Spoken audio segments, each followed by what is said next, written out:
सुर्ख रंग की एक छोटी सी कार इंतहाई तेज रफ्तारी से शहर के बारौनक बाजारों से गुजर रही थी। ड्राइवर के नशिस्त पर गहरे स्याह रंग की शर्ट पहने बैठा शख्स चेहरे से आदि मुजरिम दिखाई देता था। उसके दाएं रुखसार पर गहरे जख्म का निशान था। इसका एक कान कटा हुआ था और होंठ स्याही माइल थे। गुस्से से उसकी आंखें सुर्ख हो रही थी और सड़क पर चलते हुए लोगों को मुसलसल गालियां बक रहा था। साथ वाली सीट पर 20-22 साल का एक नौजवान बैठा था जो शक्लो सूरत से मासूम नजर आता था। वो शहर के इस छठे हुए बदमाश क्रिस्टन का छोटा भाई थॉमसन था। थॉमसन अपने बड़े भाई से बेहद खौफ खाता था।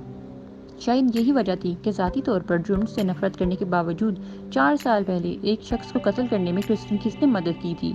बदकिस्मती से दोनों भाई मौका वारदात से ही गिरफ्तार कर लिए गए थे। मुकदमा चला और अदालत ने इन्हें 10-10 साल की कैद बमुशक्कत सुना दी। पिछले 3 साल से वो बूस्टर के तंगो तरीक कैद खाने से फरार होने की कोशिश कर रहे थे। आखिर आज इन्हें मौका मिल ही गया और वो पहरेदार का गला घोटने के बाद कोठड़ी से भाग निकले। इस कोठड़ी में इनके साथ रिचर्ड नामी एक मुजरिम भी था जो इस सफाई से पेट में छुरा घोंपता कि मकतूल के सिवा किसी को कानो कान खबर ना होती थी। वो भरे बाजार में अपने दुश्मन का पेट फाड़ने के बाद साफ बच निकलता। फरार होते वक्त वो भी दोनों भाइयों के साथ था।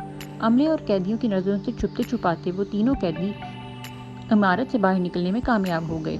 इस वक्त 10:30 बजे थे। 11 बजे तक कैद खाने के अमले को इनके फरार की खबर नहीं हुई थी, क्योंकि इससे पहले इनको कोठड़ी में कोई नहीं आता था। इसके पास फरार होने के लिए सिर्फ आधा घंटा था।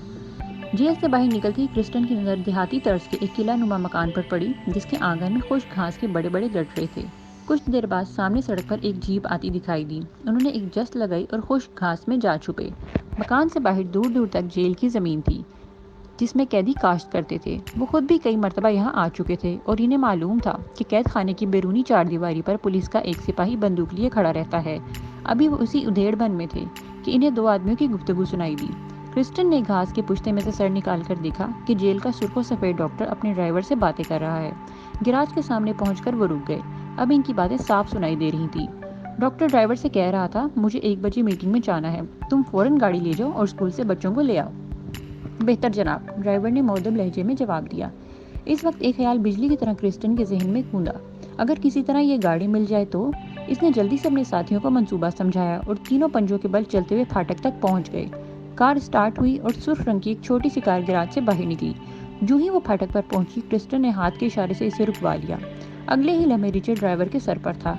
इससे पहले कि ड्राइवर के मुंह से कोई आवाज़ निकलती, रिचर्ड ने इसका गला दबा दिया। थोड़ी देर बाद वो सरकारी डॉक्टर की कार में मजे से बैठे थे। क्रिस्टन धूल से अटी कच्ची सड़क पर इंतहाई तेज रफ्तारी से कार चला रहा था। बैरूनी फाटक से गुजरते वक्त इसने कार की रफ्तार मजीद तेज कर दी। इसी तरह पहरेदार कार में बैठे हुए लोगों की शक्ल ना देख सके। वैसे भी डॉक्टर की गाड़ी देखकर वो एक तरफ को हट गए थे। अभी वो बड़ी सड़क पर नहीं पहुंचे थे कि इन्हें पीछे से सीटियां सुनाई दी। थॉमसन ने पीछे मुड़कर देखा तो पुलिस की एक जीप इनका ताकुब कर रही थी। खौफ से इसकी रगों में खून जमने लगा। इसने चिल्ला के क्रिस्टन से कहा, पुलिस हमारा पीछा कर रही है, जल्दी चलो। अब सिर्फ एक ही सूरत है, वो ये। क्रिस्टन ने फिक्रा अधूरा छोड़कर इंतहाई फुर्ती से कार सड़क से हटाकर एक तंग गली में डाल दी। जेल से इनके फरार की खबर हर जगह पहुंच गई थी। पुलिस स्टेशन में इंस्पेक्टर मार्टिन फोन पर शहर से बाहर निकलने वाले तमाम रास्तों की नाकाबंदी का हुक्म दे चुका था। अब वो जेल के सुपरिटेंडेंट से तीनों कैदियों की तस्वीरें तलब कर रहा था ताकि शाम के अखबारात में शाया कराई जा सकें। ट्रैफिक पुलिस के अमले को कार का रंग और नंबर बता दिया गया था। इसके अलावा पुलिस की गाड़ियां शहर के मुख्तलिफ इलाकों में सुर्ख रंग की कार को तलाश कर रही थीं। शहर के तमाम होटलों को खबरदार कर दिया गया था कि अगर इस हुलिये के 3 आदमी इनके पास आएं तो वो किसी करीबी पुलिस स्टेशन को फौरन इत्तला दें। मार्टिन का ख्याल था कि वो कार से जल्द निजात पाने की कोशिश करेंगे। वो किसी वीरान जगह का इंतखाब करेंगे। इसने पुलिस की तमाम चौकियों में फ़ोन कर दिया और अपने अपने इलाके में जितने ज़्यादा सिपाही मुमकिन हो इस सरकारी डॉक्टर की कार की तलाश में भेज दिए गए। इन सब इंतजामात से मुतमईन होकर वो कुर्सी पर बैठा मज़े से पाइप पी रहा था। जब भी फ़ोन की घंटी बजती तो फ़ौरन कैदियों के पकड़े जाने की खबर सुनने की ख्वाहिश के लिए फ़ौरन रिसीवर उठाता। वो अपने इंतजामात से बहुत खुश था। इनके वहमो गुमान में भी न था कि ये 3 मुजरिम इसके लिए दर्द सर बन जाएंगे। डेविड हाउस में इस वक्त दोपहर का खाना पक रहा था। मिसेस डेविड किचन में थी। इनका 10 साला बच्चा जोसेफ चूल्हे के पास बैठा था। जोसेफ के बाल सुनहरे और घुंघराले थे और आंखें भूरी। आम हालात में वो बेहद शरारती लड़का था और कभी टिक के नहीं बैठता था, लेकिन इस वक्त इसे सख्त भूख लग रही थी और वो बड़ी बेचैनी से खाना पकने का इंतजार कर रहा था। मिस्टर डेविड हस्बे मामूल अभी तक घर नहीं लौटे थे। वो 5-6 बजे के करीब घर पहुंचते थे। इनके घर में कोई मुलाजिम नहीं था। हाँ, अलबत्ता एक लड़की मुलाजिमा थी जो हफ्ते में 2 बार आती थी। کیونکہ تمام محلے کے برتن دھونا اس کی ذمہ داری تھی۔ اس کا نام جوزی تھا۔ وہ بڑی ہنسمکھ اور موٹی تازی تھی۔ جوزف کے علاوہ ان کی ایک بیٹی جین تھی جس کی عمر 19 سال تھی اور وہ ایک فرم میں ٹائپسٹ تھی۔ وہ بھی 5 بجے کے بعد ہی گھر آیا کرتی تھی۔ مسٹر ڈیوڈ ایک سٹور چلاتے تھے۔ اچھا کھاتا پیتا گھرانہ تھا۔ باپ بیٹی کے پاس اپنی اپنی گاڑی تھی۔ ڈیوڈ گھرانے کی ایک نمایاں خصوصیت افراد کے مابین انتہا محبت تھی۔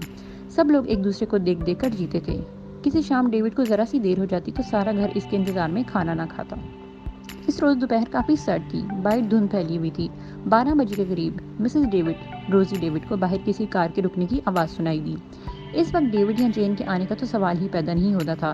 اس نے کھڑکی کھول کر دیکھا تو ایک سرخ رنگ کی کار گراج میں داخل ہو رہی تھی۔ یہ کون ہو سکتا ہے؟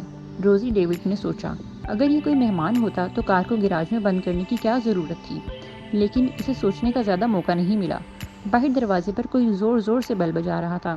جوزف دروازے کی طرف بھاگا۔ روزی اس خیال سے اس کے پیچھے چل دی کہ شاید وہ مہمانوں کو پہچان نہ سکے۔